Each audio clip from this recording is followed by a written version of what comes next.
toujours prier et s'isoler dans le lieu secret. Les gens qui sont très vite exaucés, ce sont des personnes qui prient toujours dans un endroit particulier que la Bible appelle le lieu secret. Alléluia. Quand les disciples demandent à Jésus, apprends-nous à prier, voici le premier conseil qu'il leur donne. Mais quand tu entres dans ta, ferme ta et prie ton Père qui est là dans le lieu secret, et ton Père qui voit dans le secret te le rendra. Le Père céleste, il est où? Dans le lieu secret. Amen. En fait, Dieu est au ciel, mais il est en même temps dans le cœur de toute personne qui a donné sa vie à Jésus. Et le lieu secret, c'est la zone de connexion entre toi et le ciel direct, sans interférence.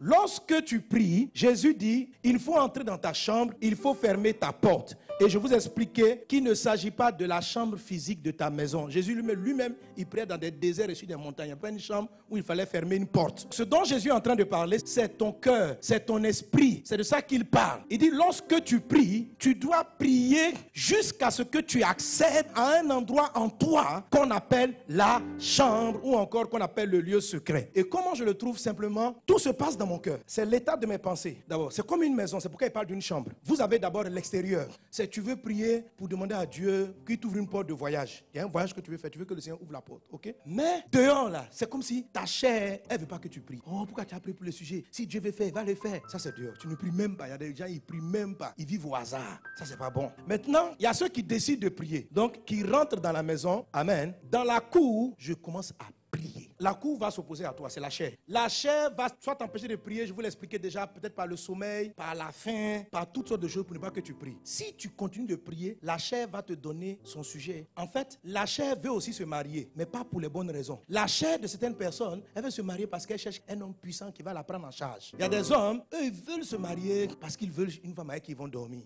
Amen. Un mariage est une connexion de destinée. Donc Dieu veut que tu te maries, mais ta chair le veut à sa propre façon. Alors quand tu rentres en prière, ta chair va faire sa demande. Tu es à genoux, tu pries, mais Dieu dit que tu n'as pas prié. Vous voyez, quand on est dans la chair, ta prière ne va pas au ciel. Tu n'es pas connecté. Tu as appelé à la mauvaise adresse. La Bible dit Dieu est esprit, il faut que ceux qui l'adorent en esprit. Quand tu pries dans la chair, ça ne va nulle part. Tu veux prier pour aller faire une prédication. Il y a prêcher pour la chair. Quand je vais prêcher, je serai célèbre. Donc il prie aussi, Père, utilise-moi. Mais ce à quoi il pense, ce n'est pas pour que Dieu soit glorifié.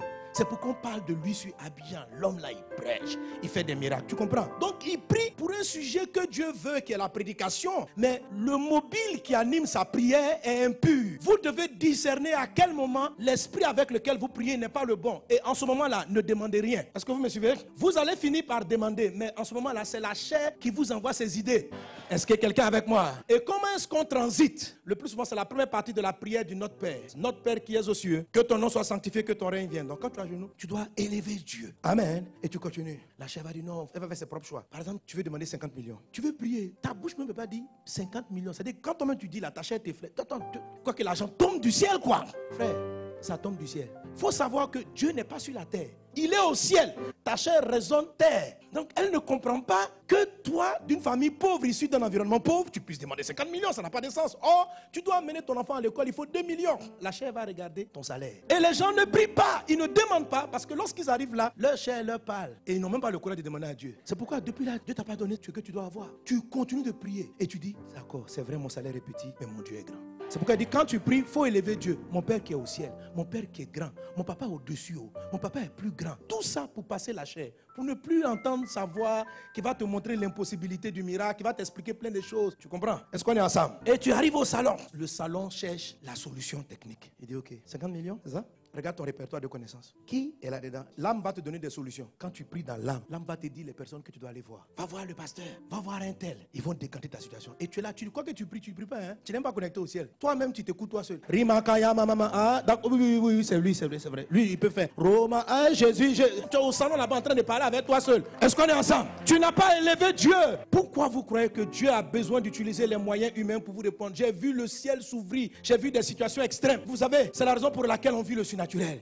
Comment on trouve des fonds pour aller mener des campagnes comme en Haïti, où qui coûtent des millions de dollars, où on est parti en Centrafrique, les gens sont surpris. Mais comment vous venez d'un pays où les gens sont pauvres et puis vous faites ça? Mais parce que je ne regarde pas le pays. Mon papa n'est pas en Côte d'Ivoire. C'est la Côte d'Ivoire qui a des problèmes. Mais mon père, là, celui qui me donne, là, il n'est pas en Côte d'Ivoire. Ça veut dire quand tu pries, dis que ton papa est au ciel. Est-ce qu'on est ensemble? C'est pourquoi toutes les bonnes prières positionnent Dieu en hauteur. C'est juste un problème de connexion. Pas parce que Dieu a besoin que tu l'informes de sa position. C'est juste que ton esprit doit rentrer dans le lieu secret pour qu'entre lui et le ciel, il y ait un contact. Tant que tu penses charnel, ta connexion ne dépasse pas ton plafond. Le ciel dit, hey, je vais te sauver, mais il n'a pas la route. Quand tu arrives dans l'âme, c'est la raison. Et là, tu peux utiliser la partie de la prière, que ta volonté soit faite. C'est-à-dire, tu soumets toi-même tes propres sagesses à la sagesse de Dieu. Je renonce à ma volonté, que ta volonté soit faite.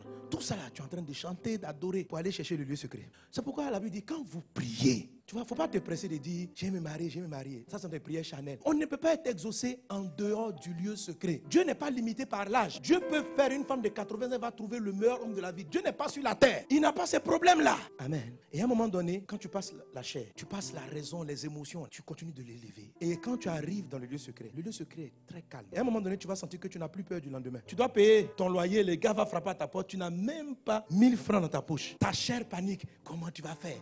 Ton âme panique. C'est quoi? Qui peut t'aider? Quand tu arrives dans le lieu secret, c'est comme si c'est même pas une question. Tu sens en toi une paix. Ton père qui est là, papa est là. Quand Élie est parti le chercher sur la montagne a tremblé, Dieu n'était pas dedans. Il y a eu le feu, Dieu n'était pas dedans. Le doux murmure, le père était là.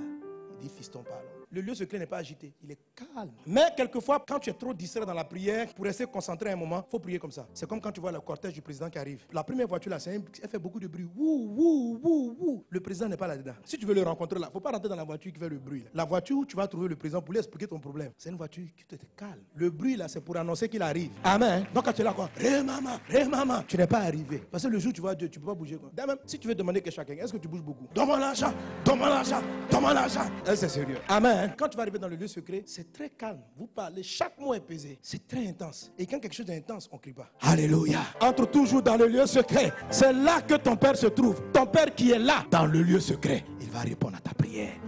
Il va t'exaucer. Alléluia.